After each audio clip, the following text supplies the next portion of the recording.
The spotlight remains on the Department of Human Services as questions remain about the state's foster care children. Fox 25's Mackenzie Frost has been investigating DHS for months and questioned leaders today about what they're doing to ensure accountability. Lawmakers are looking at the possibility of withholding at least $750,000 from the Department of Human Services following that repeat audit findings and requests for information that simply aren't getting done.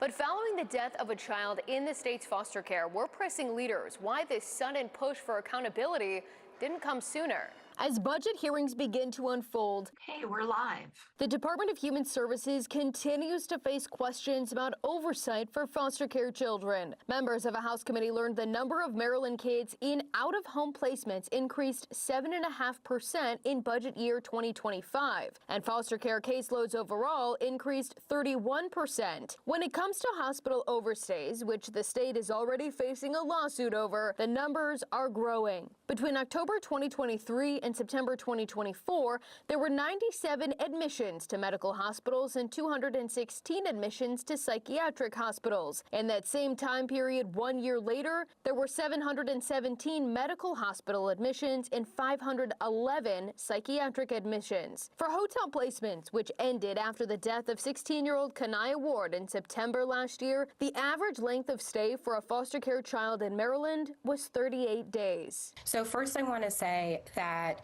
between October of 2024 and September of 25, 93 children were actually experiencing over 147 hotel day stays. Delegate Emily Shetty, chair of a budget subcommittee, says change takes time, especially in an agency as large as DHS. You cannot turn the Titanic on a dime, unfortunately. But some of these findings are new. Ultimately, the Department of Legislative Services is recommending restricting at least $750,000 from DHS until changes are made. I do hope that given the scale of challenges and the public nature of these audit findings, as well as the continued efforts on both the House and Senate side to hold some accountability measures in place, that we will in fact see some data come from withholding the dollars for these. Were you satisfied with what you heard yesterday during the briefing?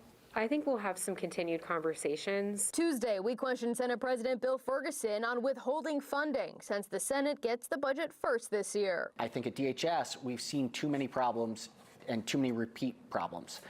So I think you'll see some budget restrictions coming out of the Senate, as well as a package in connection with the House. Why now when it comes to the restricted funds? I know that this is something that has been available. Was it the death of a foster care child that really is the impetus for all of this? I mean, yes. I hate that it's the case, but it is the reality that when we have bad incidents, it does focus the mind and the legislative effort on areas where there are obvious problems with horrible outcomes. Ferguson says it's always the goal to be more proactive, but again, auditors have repeatedly found problems with the state's foster care system. These audits have been published year after year showing some of these same findings, though. So why is it now the legislature's take on this to really step up and do this? Is that something that is really a failure in years past?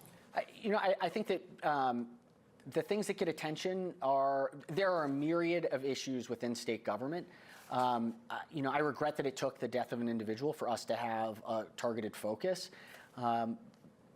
But we are where we are. In a new op-ed in the Baltimore Sun Tuesday, Governor Wes Moore doubling down on his commitment to work with the House and Senate to find long-term solutions to these failing audits. What exactly will that look like, and will there be a new law coming out of the session for that? I think you're going to see a few laws coming out of the session. While Speaker Jocelyn Pena-Melnick says holding agencies accountable is a priority, there are still lingering questions about leadership. As of Monday, Rafael Lopez is officially out at DHS. Look, I think it was the right time to make a change. And the Senate president says the next leader will be welcomed as leadership turns their attention to finding permanent fixes for the issues plaguing Maryland's most vulnerable children. I'm Mary Bubala. Thank you for watching. Here's another video for you to watch. Also take some time to subscribe to our YouTube channel.